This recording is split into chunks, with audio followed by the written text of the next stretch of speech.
தயாரிப்பாளர் சார் பற்றி சொல்லணும். விஎஸ் மாணிக்கம் சார் அவர்கள். அதாவது சினிமாவை அவ்வளோ நேசித்து காதலோட படம் எடுக்கணும்னு சென்னையில் இறங்கி இன்றைக்கி அழகான படங்களை எடுத்து அற்புதம் பல பேருக்கு வேலை வாய்ப்பு கொடுத்துட்ருக்காரு.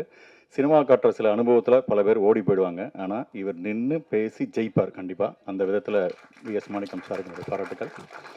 அடுத்தது படத்தின் இயக்குனர் கே ரங்கராஜ் சார். அற்புதமான பல படங்களை நினைவே ஒரு சங்கீதம், உயிரை உனக்காக, பாடு நிலவன்னு பாடல்களும் நல்ல கதையம்சமும் உள்ள அற்புதமான படங்களை எடுத்து கொடுத்த ஒரு அருமையான ஒரு டைரக்டர், அனுபவம் வாய்ந்த ஒரு டைரக்டர்.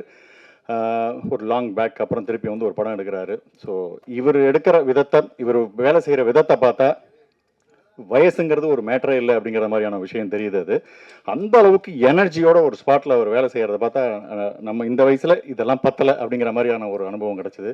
அருமையாக பயங்கரமாக என்கரேஜ் பண்ணுறதாகட்டும், அவர் ஸ்பாட்டில் என்னுடைய விஷயங்கள் சொல்லும்போது பொறுமையாக கேட்குறதாகட்டும், அவர் வேலை செய்கிற விதமே அவ்வளோ பிடிச்சிருந்தது. எனக்கு தெரிஞ்சு இந்த படம் ஜெயிக்கிற பட்சத்தில் இவரோட காலத்தில் சமகாலத்தில் வாழ்ந்த இயக்குனர்கள்லாம் நம்மளும் படம் பண்ண ஆரம்பிச்சிடலாம் போல இருக்குன்னு சொல்லி தட்டி எழும்புறதுக்கான வாய்ப்புகள் அப்படி இருக்குது. அவ்வளோ அனுபவமிக்க டைரக்டர் நான் நடித்தது ரொம்ப சந்தோஷமாக இருக்குது. அடுத்தது இந்த படத்துக்கு அழகான ஒளிப்பதவி தந்த தாமோதரன் சார், அற்புதமாக எடிட் பண்ண என்னுடைய நண்பர் கே, நல்ல லவ்வபிள் சாங்கை கொடுத்துருக்கிற சுந்தர் சார், எல்லாம் ஜோராக பணியாற்றிருக்காங்க. அதுக்கப்புறம் படத்தில் இருக்கிற ஆர்டிஸ்ட்டை பார்த்தீங்கன்னா எவர் கிரீன் ஒரு சாக்லேட் பாய் இமேஜ்லேயே இருக்கக்கூடிய ஸ்ரீகாந்த் சார்.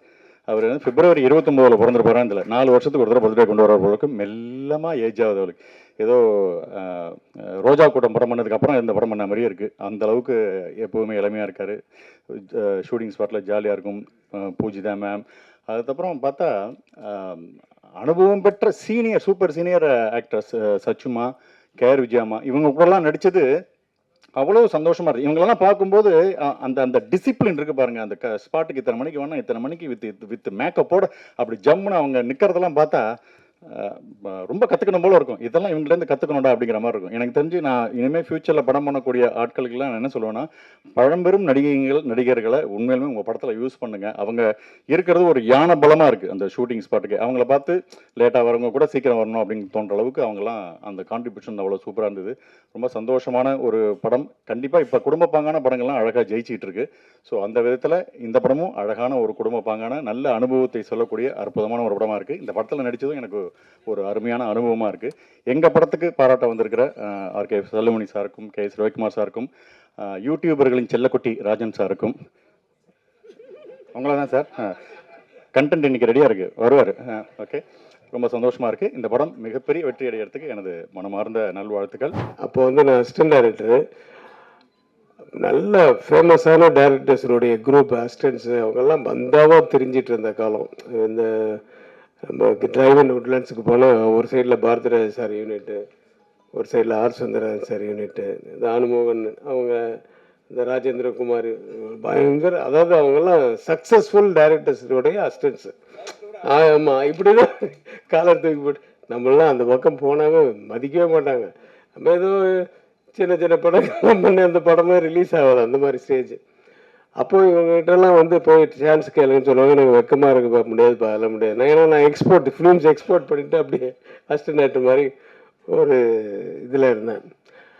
அப்போது ரங்கராஜ் சாரோடைய அசிஸ்டண்ட் வந்து நான் நாகேஷ் சார்கிட்ட ஒரு படம் பண்ணும்போது இந்த எடிட்டிங் ரூமில் ரங்கராஜ் சார் பார்ப்பேன், ஆர் சுந்தரன் சார் பார்ப்பேன்.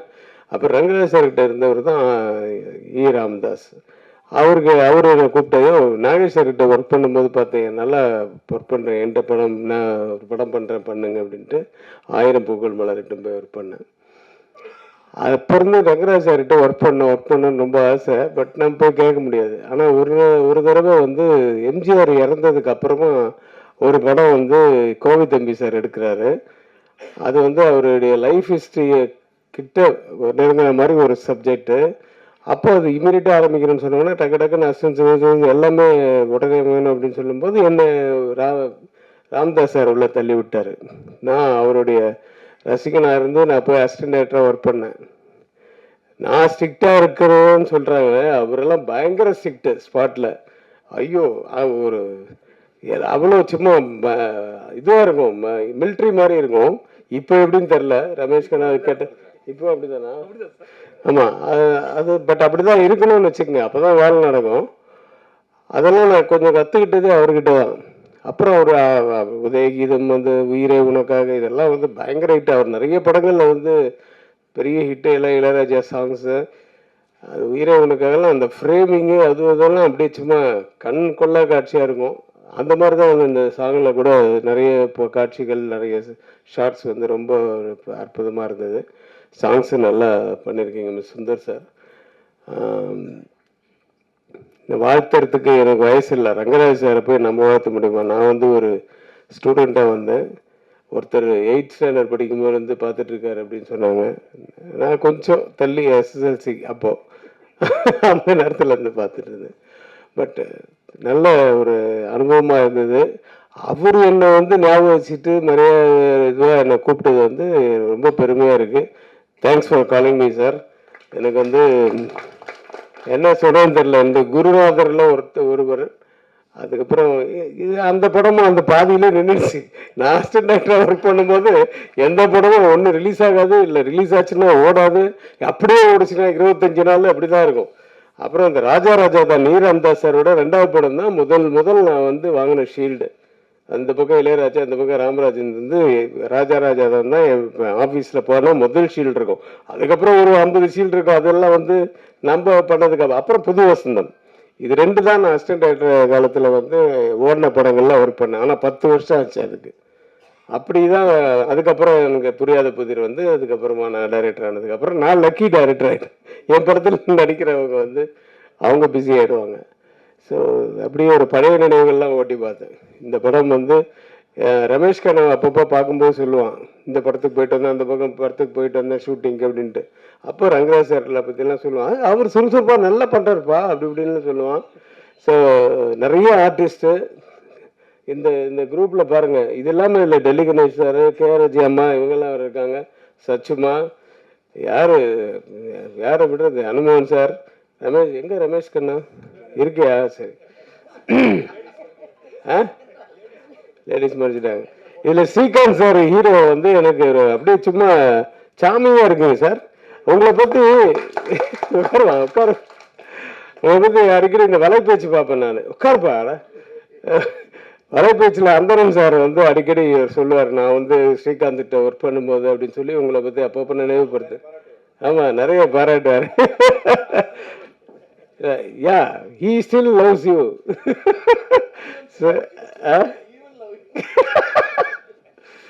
ஸோ அதில் அடிக்கடி ஸ்ரீகாந்த் ஞாபகம் வந்துட்டு போவார். பட் நல்ல நடிகர். அவருக்கு நிறைய படங்கள் வரணும். இந்த படம் அது ஒரு பிள்ளையார் சுழியாக இருக்கட்டும், இதுக்கப்புறம் கண்டினியூஸாக அவர் பிஸியாக இருக்கணும்னு வேண்டிக்கிறேன். இந்த பாடல்கள் மட்டுமல்ல, படமும் மிகப்பெரிய வெற்றியடைய எல்லாம் வல்ல இறைவனை பிரார்த்தித்து நன்றி கூடி விடைபெறுகிறேன். நன்றி. சினிமா தான் என் குடும்பம். அந்த குடும்பத்தோட நான் என்னைக்குமே இருப்பேன் ஆண்டவனுடைய அருளால். நீங்க எல்லாமும் என் குடும்பம் தான். இன்னைக்கு வேணா மீடியா எத்தனை ஒன்றா மாறி இருக்கலாம், பட் எல்லாரும் என்னுடைய குடும்பம் மாதிரி தான் நான் நினைக்கிறேன். ரங்கராஜ் சார் என்னுடைய ஃபஸ்ட்டு படமா செகண்ட் படமான்னு ஞாபகம் இல்லை, நெஞ்சமெல்லாம் நீ. அதை நான் மறக்கவே முடியாது. அதில் நானும் கவுண்டமணி நானும் ஃபஸ்ட்டு பண்ண படம். அன்றைக்கி நான் எப்படி பார்த்தேனோ அதே மாதிரி இந்த படத்துக்கு அவர் கூப்பிடும்போது எனக்கு ரொம்ப ஆச்சரியமாக இருந்தது.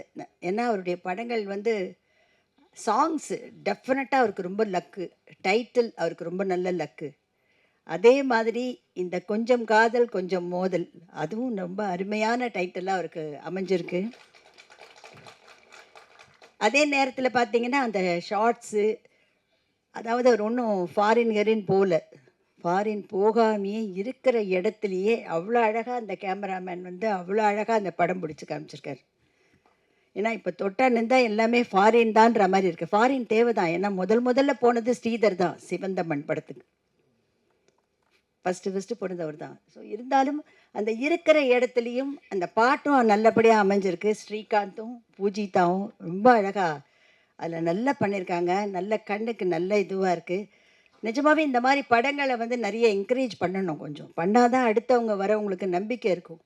இல்லை இதுதான் ஃபார்முலான்னா அப்புறம் என்ன பண்ணுறது சொல்லுங்கள் பார்க்கலாம். நானே இப்போ வெளியில் வந்து ஏன்னா எல்லா படங்களும் வேணும் தான், நான் வேண்டான்னு சொல்லலை. நமக்கு நிச்சயமாக ஒரு மாறுதல் வேணும், நமக்கு நிறைய வித்தியாசங்கள் வேணும். ஏன்னா நிறைய அப்போ தான் பார்க்குறதுக்கு புதுசாக பார்க்கணுன்றாங்க. அதே நேரத்தில் குடும்பத்தில் இருக்கிறவங்க எல்லாருமே கொஞ்சம் இந்த மாதிரி படங்களும் வேணும்னு சொல்கிறாங்க கொஞ்சம். ஸோ அந்த மாதிரி பார்க்கும்போது கிட்டத்தட்ட இந்த கலாட்டா கல்யாணம், சுமதி அண்ட் சுந்தரி டைப்பில் ஒரு கலாட்டா உள்ள ஒரு படமாக இருக்குது. நான் இன்னும் ஃபுல்லாக பார்க்கல. என்னுடைய கேரக்டர் வந்து அந்த பூஜிதா ஹீரோயினோட பாட்டி. என்னை வச்சு தான் அவங்க ப்ளே பண்ணுறாங்க. என்னை வச்சு தான் ப்ராப்ளமே. ஏன்னா என்னை வச்சு தான் சொல்லிக்கிறாங்க, நான் ரொம்ப பணக்கார வீட்டு பொண்ணு அப்படின்னு சொல்லிக்கிறாங்க. அதான் that is the play. So அது ரொம்ப நல்ல அழகாக வந்திருக்கு. இதுக்கு எல்லாருடைய சப்போர்ட்டும் வேணும், உங்களுடைய சப்போர்ட்டும் வேணும். மக்கள் ரசிகர்கள் எல்லாருமே தியேட்டருக்கு வந்து தயவுசெய்து பார்க்கணும். அது எந்த படம்னு இல்லை, எந்த படமாக இருந்தாலும் தியேட்டருக்கு கொஞ்சம் வந்து அது என்ன இல்லை, நல்லா தியேட்டரு 100வது நாள் விழா 250வது விழாலாம் நான் பார்த்துருக்கேன். நான் இப்போ தியேட்டரில் போய் ஜனங்களோட உட்காந்து பார்க்க முடியலையேன்ற மாதிரி இருக்காது. ஸோ அதனால் என்னுடைய மனமார்ந்த வாழ்த்துக்கள் மியூசிக் டைரக்டர், கேமராமேன், யார் யார் டெக்னீஷியன்ஸ் இதில் ஒர்க் பண்ணாங்களோ, ஆர்டிஸ்டோ எல்லாருக்குமே என்னுடைய மனமார்ந்த வாழ்த்துக்கள். என்னை இந்த இதுக்கு கூப்பிட்டதுக்காக நானும் இதில் என்ன ஒரு நல்ல இதுவாக கிடச்சிருக்கேன். எனக்கு ஒரு நல்ல கேரக்டர் கொடுத்ததை ஒழுங்காக பண்ணியிருக்கேன்னு நினைக்கிறேன். நன்றி, வணக்கம். கொஞ்சம் காதல், இது பெரிய மோதலாக, கொஞ்சம் மோதலாக இருக்கும், கொஞ்சம் அதிலே மோதல் இருக்கும், கொஞ்சம் கூட மோதல் அவர்கிட்ட இருக்காது. நம்ம தாய்மார்கள், பாட்டி, தாத்தா, குழந்தைகள், என் பேர பிள்ளை, பேத்தி எல்லாரும் உட்காந்து பார்த்து ரசிக்கலாம். கே.எஸ். ரவிக்குமார் படங்கள்லாம் பார்த்துருக்கோம், செல்லமணி படங்கள் பார்த்துருக்கோம். கொஞ்சம் கூட விரசம் கூட கம்மியாக இருக்கு, விரசமே இருக்காது. கவர்ச்சி வேணும், கவர்ச்சி வேணும், அதுக்குன்னு சார் ஆடியன்ஸ்.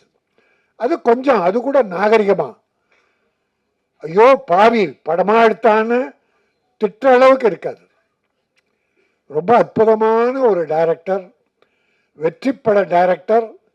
ரொம்ப காலத்துக்கு அப்புறம் இந்த படம் பண்ணியிருக்காரு. ஸ்ரீகாந்த் அழகான ஒரு ஹீரோ. எனக்கு ஒரு 6 மாதமாக நான் ஒரு 15 ஆடியோ ஃபங்க்ஷன் கலந்துக்கிட்டேன். ஹீரோ ஹீரோயின் இருக்கவே மாட்டாங்க மேடையில். டைரக்டர் பாவம், ப்ரொடியூசர் பாவம். எங்களை போல ஆளுங்க, நம்ம ஆர்.வி. உதயகுமார், பேரரசு சார், பாக்யராஜ் சார், செல்லமணி, இப்படித்தான் பண்ணி அந்த ஆடியோ ஃபங்க்ஷன் முடிப்பாங்க. ஹீரோ ஹீரோயினி அதிகமாக வரமாட்டாங்க, சிலர்லாம் கலந்துக்கிட்டு இருக்காங்க. அவர்களெல்லாம் நன்றி. அதில் ஸ்ரீகாந்துக்கும் அந்த ஹீரோயினி நல்லா அழகாக இருக்கீங்கம்மா, நல்ல காலம், நல்ல படம், அற்புதமான படம். ரங்கராஜ் சார் ராசி மிக்கவர். நிச்சயமாக அந்த படம் பெருசாக ஓடும். ஏன்னா தமிழ் பண்பாடு இருக்கிற அழை ரவிக்குமார், செல்வமணி, கே. ரங்கராஜன் இன்னும் இருக்காங்க, சில டைரக்டர் இருக்காங்க, தமிழை காப்பாற்றுபவர்கள்.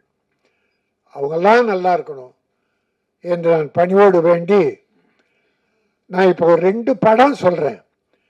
அது குற்றமாக எடுத்தாலும் சரி, குறையாக எடுத்தாலும் சரி, நான் ஒரு தமிழனா அந்த படத்தை பற்றி சொல்கிறேன், நீங்கள் தீர்மானிச்சிங்க. இப்போல்லாம் இந்த குத்துப்பாட்டு, அந்த பாட்டு, டான்ஸுக்கு ஒரு 15-20 டான்ஸஸ் போடுறாங்க கேர்ள்ஸ். அது பாவாடை தைக்கிறதுக்கு 3 மீட்டர் தேவைப்படும். 3 மீட்டர் பாவாடை எடுத்து 7 இடத்துல கிழிச்சிடறான். கிழிச்சு அதை கட்டி விட்டா அந்த பாவாடையாது பாவம் ஆடையாது. அது பாவாடை அல்ல, பாவம் ஆடை. இப்போ நிறைய படத்தில் நம்ம ஜெயிலர் தமனான்னு ஒரு தங்கச்சி பாவம், அந்த பாட்டுலேயே விட்டு விட்டா எதுக்கு கொடுத்தாங்கன்னு தெரியல எல்லாருக்கும். அப்படி ஒரு நாகரிக கலாச்சாரம். விரசம் வேண்டாம், அது கவர்ச்சி. ஆகுங்க, கவர்ச்சி இருந்தது. ஒரு உடை தொடை வரை, அதை கூட என்ன சார், அதை கூட நாகரிகமாக பண்ணியிருக்கீங்க. இவர்தான் தமிழர், இவர்தான் தமிழுக்கு வழிகாட்டி, வழிகாட்டி. இன்னொரு படம் பார்த்தேன் சார், இப்ப சமீபமா ஒரு வாரத்துக்குள்ள ஒரு படம். நல்லா இல்லை, ஒரு படம் ரொம்ப நல்லா போயிட்டு இருக்கு. அந்த தம்பி டைரக்டர் அழகே இல்லை. டிராகன் காலேஜ் ஸ்டூடெண்ட் பூரா காலேஜை கட்டடிச்சிட்டு தியேட்டர்ல இருக்கான் சார். அந்த படம் கொஞ்சம் தான் பார்த்தேன். இன்னொரு படமும் கொஞ்சம் தான் பார்த்தேன். அந்த படத்தில் ஒரு ஹீரோ, அது வேலை வெட்டி இல்லாத பையன், அப்பா அம்மா அவனுக்கு கல்யாணம் பண்ணணும்னு நினைக்கிறாங்க. சொல்கிறாங்க, அவன் கிண்டல் பண்ணுறான், வற்புறுத்தி ஓகே சொல்லிடுறாங்க. அப்போ பெண் பார்க்குற வீட்டுக்கு போகிறான். அந்த மணப்பெண்ணு இல்லை. பார்க்குறான், அவன் வெறுப்பாக பார்க்குறான். வேண்டாம் மேரேஜ். கொஞ்ச நேரம் பொறுத்து அந்த பொண்ணு வருது. பொண்ணு பார்த்த உடனே பார்த்தா அது எடுத்த உடனே, டே என்னடா இங்கே வந்திருக்கிற அப்படின்னு கேட்டது கல்யாணம் பண்ணிக்கிற பொண்ணு. சரி பரவாயில்ல, அப்போ சின்ன வயசில் பழகம் தானே, போடா வாடான்னு பேசியிருப்பாங்க. ரைட். இப்போ அவனுக்கு கொஞ்சம் ஆசை, பண்ணிக்கலாம் போல. அடுத்த நாள் அவளை நம்ம ஹோட்டலில் மீட் பண்ணலான்றாங்க. அடுத்த நாள் ஹோட்டலில் உட்காந்தாங்க. ரவி, ஒரு நாள் கூட உங்கள் படத்தில் இப்படி பார்த்ததில்லை ரவி. ரங்கராஜ் சார் ஹோட்டலில் உட்காந்து ஒரு நடுவில், இவங்க 2 பேரும் நடுவில் ஒரு பிராந்தி பாட்டில். பிராந்தி இவ்வளோ பெரிய நீளமாக இருக்குது. தேடி கண்டுபிடிச்சி 2 கிளாஸு அந்த பிராந்தி பாட்டில் பேசிக்கிட்டே இருக்கும்போது அந்த பொண்ணு ஹீரோயினை உடைச்சி பிராந்தியை ஊத்துறான். அவன் வேணாங்கிறான். டே குடுறா. குடிச்சிட்டு இவ ஊற்றி இவ குடிக்கிறான். தமிழ்நாட்டில், இந்த நாட்டில் இப்போ 4 நாளைக்கு முன்னால் ஒரு செய்தி படித்தா, 3 காலேஜ் கேர்ள்ஸ், 3 படிக்கிற பெண்கள். இப்போ முன்னா கூட செய்தி, ஒரு 5-6 வருஷமாக இது பெருசாக வந்துக்கிட்டு இருக்கு. காலேஜ் கேர்ள்ஸ் இப்போ குடிக்க ஆரம்பிச்சிட்டாங்கன்ற ஒரு தாத்தாவா மனம் நொந்து போய் சொல்கிறேன். இந்த குடும்பத்தை காப்பாற்றுறதே பெண்கள் தான், தாய்மார்கள் தான். ஆம்பளை எக்கேடு கட்டா கூட பெண்கள் நல்லா இருக்கிறதால தான் குடும்பங்கள் வாழுது. தமிழ் குடும்பம் மட்டும் இல்லை, உலகத்தில் எல்லாமே. ஆக அப்படி ஒரு கல்யாணம் பண்ணிக்கிற பொண்ணு பிராந்தியை ஊற்றி, டே குடிடா, இவ குடிக்கிறா, 2 பேரும் குடிக்கிறாங்க. இது எந்த பண்பாட்டை சேரும்? அப்புறம் என் மேலே என்ன கோவம்னு டைட்டில் வச்சா என்ன பிரயோஜனம்? நிலவுக்கு என் மேல் என்னடி கோவம்? மக்களுக்கே உன் மேலே தான் கோவம். மக்களுக்கே உன் மேலே கோவம். பண்ண படமெல்லாம் அப்பனை கிண்டல் பண்ணுறது, அப்பனை கேவலப்படுத்துறது. வர்ற இளைஞர்கள்லாம் எப்படி சார் நல்லா ஒழுங்காக வருவான்?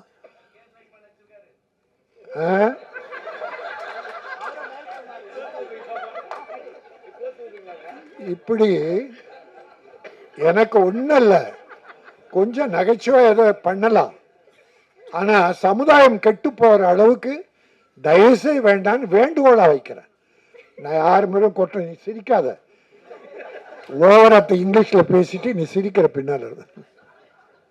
நல்ல பெண், நல்ல தமிழ் மகள். என் அருமை சகோதரர்களே, எங்கள் சகோதரர் கே ரங்கராஜனுடைய இந்த அற்புதமான விழாவில் நல்லவர்கள்லாம் வந்திருக்கீங்க. வாழ்த்த. இந்த படம் நல்லா போகுது சார். சார் மக்கள் நல்லா இருக்காங்க சார். மக்கள் நல்ல படங்களை பார்க்க நல்லா இருக்காங்க சார். பெரிய ஹீரோ நடித்த படங்கள்லாம் போயிடுச்சு சார் இந்த ஒரு வருஷத்தில். பல படங்கள் யாரும் சொல்ல. ஆனால் புது நடிகர்கள் சின்ன படங்கள்லாம் வெற்றி பெற்றிருக்கு சார். டாடா, குட் நைட், நிறைய படம். புது டைரக்டர் அவ்வளோ விஷயங்கள் அற்புதமாக சொல்கிறான். பெருசாக விரசெல்லாம் கிடையாது, கதைகளை சொல்லியிருக்காங்க. கதைகள் கிராமத்தில் இருக்கு சார் கதை. ரவிக்குமார் கிட்ட கேளுங்க, செல்லுமணி, ரங்கராஜ் சார், நம்ம தெருவில் இருக்கு சார் கதை, நம்ம வீட்டில் இருக்கு சார் கதை. நீ எங்கே ஃபாரின்லாம் போய் தேட வேண்டாம் சார். தமிழ் பண்பாடு கெடாமல், கலாச்சாரம் சீரழியாமல், நம்முடைய பெண் குழந்தைகள் கெட்டு போகாமல் இந்த கதைகள் மூலமாக நல்ல செய்திகளை மக்களுக்கு சொல்ல வேண்டும். அதை செய்தவர்கள் தான் கே ரங்கராஜன், ஆர்.கே. செல்லுமணி, என் அன்பு சகோதரர் ரவிக்குமார் போன்ற பல இன்னும் டைரக்டர் இருக்காங்க. நான் எல்லாரையும் குறை சொல்ல. ஆக ஏதாவது தவறா பேசியிருந்தா என்னை மன்னிச்சிருங்க. நல்லது நினைத்து தமிழும் தமிழ் பண்பாடும் கலாச்சாரமும் தமிழ் குடும்பங்களும் மேலும் செழிக்க வேண்டும், நாகரிகம் மலர வேண்டும். உலகத்தில் சிறந்த பண்பாடு மிக்கது தமிழ் பண்பாடு. ஆகவே அந்த தமிழ் பண்பாடை வாழ வைப்போம். கொஞ்சம் காதல், இந்த கொஞ்சம் மோதல் மிகப்பெரிய வெற்றி பெற்று டைரக்டர் மீண்டும் நிறைய படங்கள் பண்ணணும். பல தயாரிப்பாளர் வாழ வைக்கணும். ஏன்னா தயாரிப்பாளர் நம்ம ரவிக்குமார சொல்லுவாங்க, சௌத்ரி படங்கள்லாம் ஷூட்டிங் வெளியூர் போனால் அவர் ஒரு கணக்கு போட்டு பணம் கொடுத்துருவாராம். கேள்விப்பட்டது, அது உண்மைதான். ரவி கிட்ட பணம் கொடுத்துருவார். இவர் ஷூட்டிங் எல்லாம் முடிச்சுட்டு வந்து கணக்கு போட்டு மீதி பணம் கொடுப்பாராம் சார். பல டைரக்டர் ஊட வித்து வாங்கிட்டு போயிடுவான். அது சிலர். ஆனால் நம்ம ஆளுங்க தயாரிப்பாளர் நல்லா இருக்கணும் என்ற எண்ணத்தோடய டைரக்ட் பண்ணுற டைரக்டர்கள் இங்கே உட்காந்துருக்காங்க. சினிமா வாழும். என்னுடைய ரமேஷ் கண்ணா என்ன சொல்லலை, அருமை ரமேஷ் கண்ணா நம்முடைய அந்த கணத்து எங்கள் சச்சு பாசமிக்க ஒரு சகோதரி. திரையுலகில் ஒரு அவ்வளோ அன்பு. எங்கேயோ நிற்கிறேன், ரொம்ப நாளாச்சு நாங்கள் பார்த்து. ராஜன் சார், அது குடும்ப பாசம், சினிமா பாசம். இந்த பாசமும் நேசமும் நெருங்கி இருக்கிற போது சமுதாயம் மலரும். இப்படிப்பட்ட நல்ல திரைப்படங்கள் வர வேண்டும். என்னுடைய கேமராமேன், ஊடக நண்பர்களே, இந்த படம் நல்ல படம். அதனுடைய கேமரா ஃபர்ஸ்ட் கிளாஸ், கேமரா அற்புதம். இன்னும் ஒன்று சொல்ல மறந்துட்டேன். இந்த மியூசிக் டைரக்டரை நான் 20 வருஷத்துக்கு முன்னால் என் படத்தில் போட்டேன் 5 பாட்டு. ஆர்கே எங்கள் செல்வமணி ஞாபகம் தான் வரும். அவர் பேர் வரணும்னா எங்கள் ஆர்கே செல்வமணி பேர் தான் நினச்சேன்னா அந்த சுந்தர் வரும். உணர்ச்சிகள்னு ஒரு படம், கமலஹாசன் நடித்த உணர்ச்சி வேற, அது பயங்கர உணர்ச்சி. எங்க ரவிக்குமார் சிரிக்கிறார். அற்புதமா போட்டார் சார் 5 பாட்டு. படம் சரியா போல, இல்லைன்னா அவர் பெரிய மியூசிக் டைரக்டர். சிக்கனமா அவர் வீட்டுக்குள்ளேயே ரெக்கார்டிங் தியேட்டர் சார். சிக்கனமா பண்ணி கொடுப்பார். சிக்கனமா பணம்னு கேட்க மாட்டார். ஆனால் நான் முதல்ல கொடுத்துருவேன். சைந்தவி இந்த படத்தில் தான் இன்ட்ரடியூஸ் பண்ணோம், முதல் பாட்டு என்ன. அப்புறம் மாலதி, லட்சுமி சுருதி, மனோரமா ஆட்சிக்காக மனோரமா ஆட்சி ஒரு பாட்டு பாட வச்சார், கண்ணீர் விட. அவ்வளோ பெரிய அற்புதமான டைரக்டர். இன்னும் நேரம் வரல அவருக்கு, இன்னும் நேரம் வரல. வரும் இந்த படத்தின் மூலம், எங்கள் ரங்கராஜன் மூலமாக அவருக்கு ஒரு நல்ல நேரம் வரும். கொஞ்சம் காதல் கொஞ்சம் மோதல், தமிழக மக்கள் நெஞ்சத்தில் கொஞ்ச வேண்டும், பெரிய வெற்றி பெற வேண்டும். தயாரிப்பாளர் மாணிக்கம் இந்த படத்தின் மூலமாக மேலும் பல படங்கள் தயாரித்து தமிழ் திரையுலகை வாழ வைக்க வேண்டும். நன்றி, வணக்கம்.